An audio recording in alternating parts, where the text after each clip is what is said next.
Audio Jungle.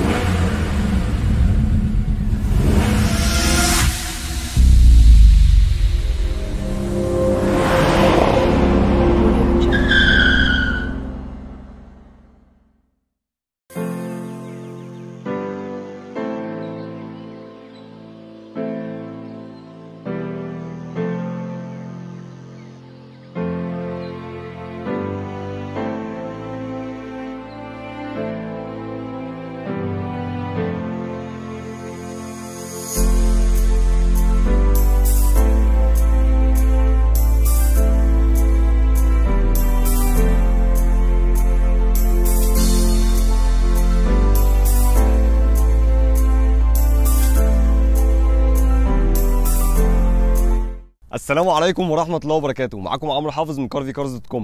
فيديو جديد وتست درايف جديد، والنهارده معانا MG6 اعلى فئه. العربيه دي يا جماعه من العربيات الشبابيه الممتعه جدا في سواقتها، السريعه اللي هتطلع منك اول تاني تالت، ولا اقول لك هي ممكن تطلع منك اول تاني بس. العربيه دي يا جماعه يعني من ساعه ما نزلت اثارت جدل كبير جدا جدا. الفتيس اللي مع العربيه دي اللي نازل وادائها الرياضي وسواقتها الممتعه مخلياها محطوطه في حته لوحدها كده ما بتنافسش اي حد.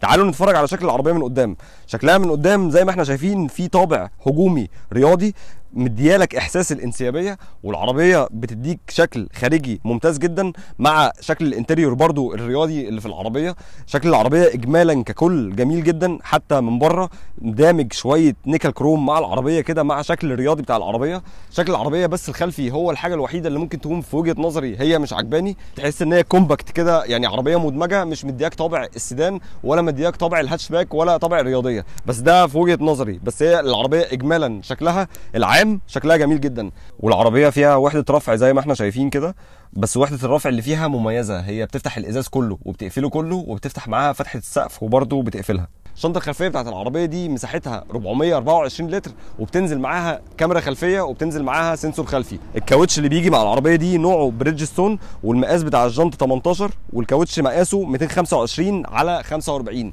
تعالوا ندخل جوه العربيه نتكلم عن كل الاوبشنز اللي فيها، وبعد كده نطلع نجربها على الطريق واقول لكم عيوب ومميزات العربيه دي. يلا بينا. اول حاجه بس عايز ابداها بالقعده ورا. القعده ورا مريحه وواسعه، وشكل العربيه زي ما احنا شايفين هو كان مريحني حتى في قعدتي او ظبطت القعده بتاعتي، وفي تكييف واصل في العربيه من ورا مع فتحه السقف اللي احنا شايفينها دلوقتي. هو شكل العربيه اجمالا من جوه شكلها جميل وشكلها رياضي. شكل الانتريور زي ما احنا شايفين كده هو مدمج جلد مع خامات بلاستيك، يعني انا حاسس ان شكل الانتريور جميل في الفئه دي، جميل ومش وحش. وكمان على فكره في فئه تانية من العربيه دي انت بتحجزها بتبقى تقريبا بالطلب، ان انت بتختار الانتريور بتاع العربيه، الاجزاء الجلد اللي هي اللي هنا دي انت بتخليها احمر، والفرش بتاع العربيه بيبقى احمر، وده على حسب انت طلبك. شوف انت عايز ايه. تعالوا نمسك الباب. عندي هنا في زرار اللي بيفتح وبيقفل. طبعا هنا هي زيها زي الام جي 5. هي عامه العربيه دي ما اختلفتش كتير خالص عن الام جي 5 بالظبط في الانتريور بتاعها، ما عدا العدادات وطبعا وكام اوبشن فيها ومستوى الراحه في العربيه. الكراسي اللي انا قاعد عليها دي جلد، الفرش اللي بينزل مع العربيه جلد مع كراسي كهرباء زي ما احنا شايفين دلوقتي. شكل الانتريور من جوه جميل مع دمج الالوان مع منظر التكييف، فتحات التكييف العربيه محسسني ان انا راكب عربيه مرسيدس اي ام جي. انا مش هبالغ والله، بس هي واخدين نفس الطابع منها كده. الطاره بتاعت العربيه زي ما احنا شايفين فيها شيفت بادلز على الجنب هنا. مثبت السرعه هو بس الحاجه الوحيده اللي مضايقاني، اللي هو انت تحت هنا، ولازم انت تقعد تتعود عليه كده، ولازم تقعد تجربه كذا مره. هنا في ستارت انجن للعربيه.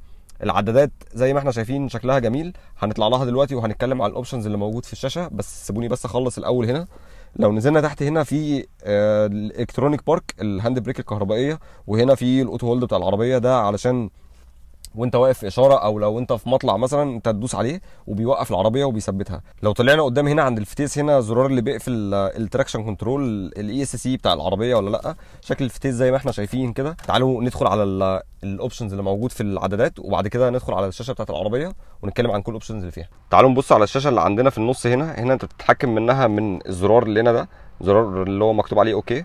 انت بيجيب لك البطاريه بتاعتك فيها قد ايه فولتج. لو نزلنا تحت كده البنزين اللي معاك يمشيك قد ايه. ده عداد ديجيتال بتاع العربيه، بيقول لك انت في سرعتك انت ماشي كام.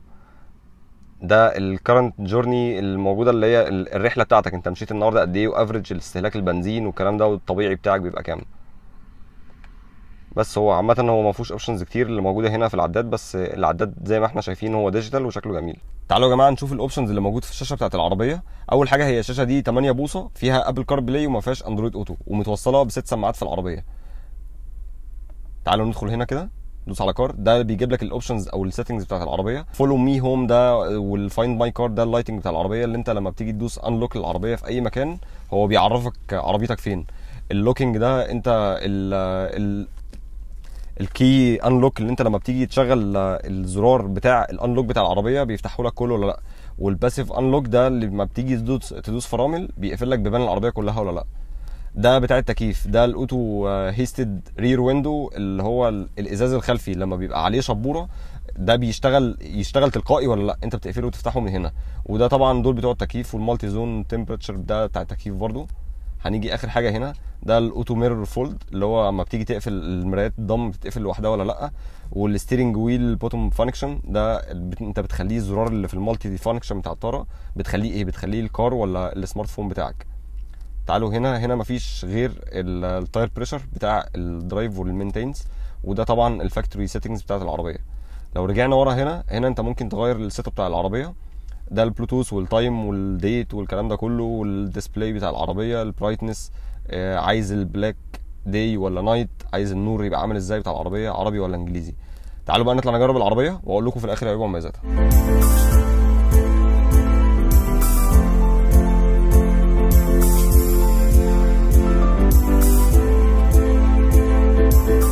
مبدئيا موتور العربيه دي 1500 سي سي تربو، 169 حصان، العزم بتاعها 250 عند 3000 لفه او 3000 ار بي ام.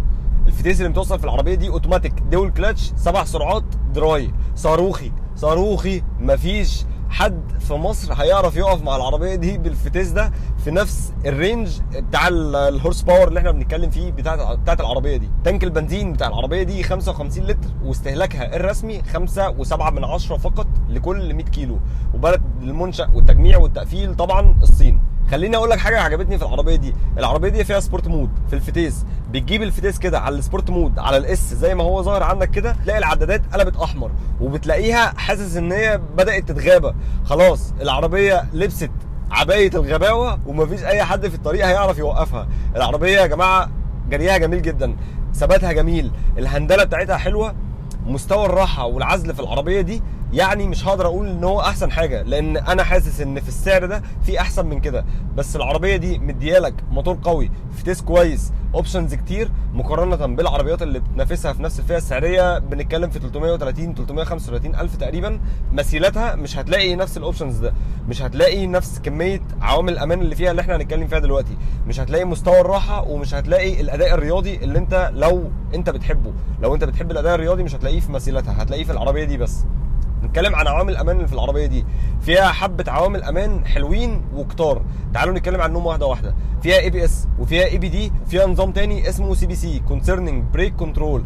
لو انت ماشي في حارتك وعايز تيجي مثلا ملف يمين شمال، او عايز تفادي حاجه مثلا جامده زي ما هو ظاهر على الشاشه دلوقتي، العربيه بتكنترول نفسها وبتاخد الملف، او بتاخد مثلا لو انت في مطاردات او الكلام ده. زي النظام ده كان موجود في الام جي 5 بالظبط وانا اتكلمت عنه. والنظام ده عامه السي بي سي والحاجات اللي انا هقولها الثانيه دي موجوده في كل الموديلات من براند ام جي. وفي نظام كمان للفرامل اسمه بي دي دبليو. بي دي دبليو ده بريك ديسك وايبنج. العربيه كل 5 دقائق لو انت ما دوستش فرامل بتلاقي الفرامل قفشت سنه كده على الطنابير علشان تمسح اي ميه. لو العربيه حست ان انت دخلت مثلا في حته سواحليه، حته فيها ميه، الكلام ده، او علشان لما تيجي تفرمل العربيه ما تبقاش قفشه وتبقى سلسه معاك في الفرامل، وتبقى الدنيا جميله كده، يعني ما تحسش ان هي في اي ازمه في العربيه. انظمه التحكم في المرتفعات بتاعت العربيه دي 2، في واحد اسمه اتش اي زد، وفي واحد تاني اسمه اتش اتش سي. وفي نظامين في العربيه دي للثبات الالكتروني بتاع العربيه، واحد اسمه تي اس سي اللي هو تراكشن كنترول، وفي واحد كمان اسمه في دي سي فيكل دايناميك كنترول. وده انا كنت برضو اتكلمت عنه عن الام جي 5 وبرده هو موجود في العربيه اللي معانا النهارده. كل عوامل الامان اللي انا اتكلمت عنها دي معاها 6 اير باج متوزعين، 2 قدامي، 2 في الكراسي اللي عندي دي، واحد في القايم ده وواحد في القايم ده. تعالوا نتكلم عن كام حاجه بتبقى في العربيات بتبقى ثابته. اداء العربيه دي على المنعطفات بتبقى عامله ازاي؟ لغايه ال 140 وال 150 انت مش هتبقى حاسس اي بميلان في العربيه، حتى لو انت بتاخد غرز بالعربيه. لو بنتكلم في ملفات اسيا انت هتحس بميلان في العربيه من اول 130 مثلا، اول 120، وده احساسي الشخصي اللي انا حسيته مع العربيه دي. انا حسيت حاجه صغيره انا عايز اقولها لكم. لو انت على سرعه 20 30 ودوست فرامل وجاي تدوس بنزين تاني، بيبقى فيه لاج سنه صغيره. انا مش عارف ده لاج من الفتيس ولا التربو لاج بتاع العربيه، بس الاحساس ده مش مضايقني تماما. تكييفها كويس، انا جربته كذا مره، ودي مش اول مره اجرب الام جي 6. التكييف بتاعها عجبني وكان كويس جدا وكان جميل ومش مضايقني تماما. عزل الصوت الارضي بتاع العربيه مش احسن حاجه. انا سامع كل الاسفلت، انا جربت العربيه على كذا نوع اسفلت، انا سامع العربيه، سامع كل حاجه بتحصل تحت. دي الحاجه الوحيده اللي ممكن ما تكونش عجباني. عزل الصوت لو انا ماشي جنب عربيات او كلاكسات او الحاجات دي مفيش اي حاجه، انا مش سامع، يعني سامع بنسبه بسيطه جدا، مش بالنسبه اللي هي هتضايقني بصراحه. ودي حاجه بالنسبه لي يعني في المتوسط مش وحشه. ثبات العربيه والتوجيه بتاعها بصراحه حاجه ممتازه، وانا استريحت فيها، استريحت في مشيها، استريحت في توجيه العربيه. انا باجي يمين باجي شمال العربيه بتروح معايا بطريقه سلسه وبطريقه كويسه، وانا حاسس ان العربيه دي اصلا من العربيات اللي انت تحب تركبها كل يوم. انا عايز انزل اركب العربيه دي، انا عايز اروح اي مشوار، انا عايز اوصل اي حد في اي حته. العربيه مش متعبه تماما، العربيه سلسه في سواقتها، مديالك احساس رياضي جميل مع الرفاهيه، مع احساس القعده السبورت بتاعت العربيه اللي انا نازل تحت كده ومش شايف الكبوت بتاع العربيه، ومع مستوى الراحه الكويس والعزل بتاع العربيه. تعالوا نتكلم بقى عن عيوب العربيه دي. اول حاجه قطع الغيار بتاعت العربيه دي اللي لسه ما توفرتش. لو لا قدر الله يعني العربيه اتخبطت منك، حصل حاجه في الفانوس، حصل حاجه في الاكسدام، الكلام ده انت مش هتلاقي قطع غيارها بسهوله، وهتستنى قطع الغيار، ودي حاجه انا شايفها مش مقبوله. العربيه اكتسحت السوق المصري في انها اسرع عربيه سيدان موجوده في الفئه الاقتصاديه دي، والعربيه اتباع منها نسبه مش قليله ونسبه مش وحشه. العربيه جميله وتستاهل، فانا حاسس ان هي تستاهل من الوكيل اهتمام اكتر من كده وتوفير قطع الغيار بشكل كويس علشان العربيه تقدر تساعد نفسها وتبدا تنتشر. ودي وجهه نظري مش اكتر. تاني حاجه اعاده البيع بتاعت العربيه دي، واعاده البيع الصيني عامه، وعندنا احنا كمصريين هاجس العربيات الصيني. انا شايف ان النقطه دي بعدين هتبقى مظبوطه، بعدين هتتظبط معانا مع انتشار العربيات الصيني ومع انتشار العربيات اللي تبقى ثابته نفسها في مصر، وبالذات في اعاده البيع، لان احنا كمصريين العربيات عندنا مش رخيصه يا جماعه. العربيه بتبقى بتعب كذا سنه، بتعب كذا سنين، ممكن 3 سنين و4 سنين و5 سنين، ممكن في ناس بتقسط عربيات 7 سنين.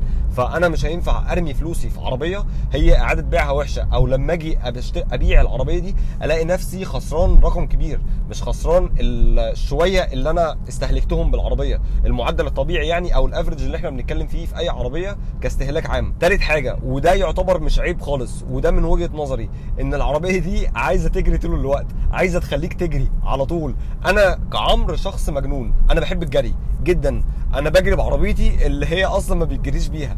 اما بطلع على اي طريق سريع او اي طريق صحراوي انا بجري وبروح بقى في اي حته. العربيه دي لو معايا مش هتوفر معايا في استهلاك البنزين، وهتخليني مجنون طول الوقت. وعامه انا كان معايا عربيه هوندا سيفيك قبل كده زمان، كانت مخلاني مجنون وبتشعوذ على طول الوقت، وبعت العربيه بسبب الموضوع ده، بسبب ان العربيه طول الوقت بتبقى عايزه تجري. العربيه دي كده انا حاسس ان انا لما بدوس كده بنزين العربيه عايزه تجري. ويا سلام بقى لو حطيتها على السبورت مود، مجنونه مش هتعرف توقفها. واي حد في الشارع هو شايفك انت ماشي بام جي 6 هو عايز يشد معاك. الناس يا جماعه واخده فكره عن العربيه دي ان العربيه دي سريعه جدا ومفيش حد قادر عليها، وهي فعلا مفيش حد قادر عليها، وهي فعلا سريعه جدا.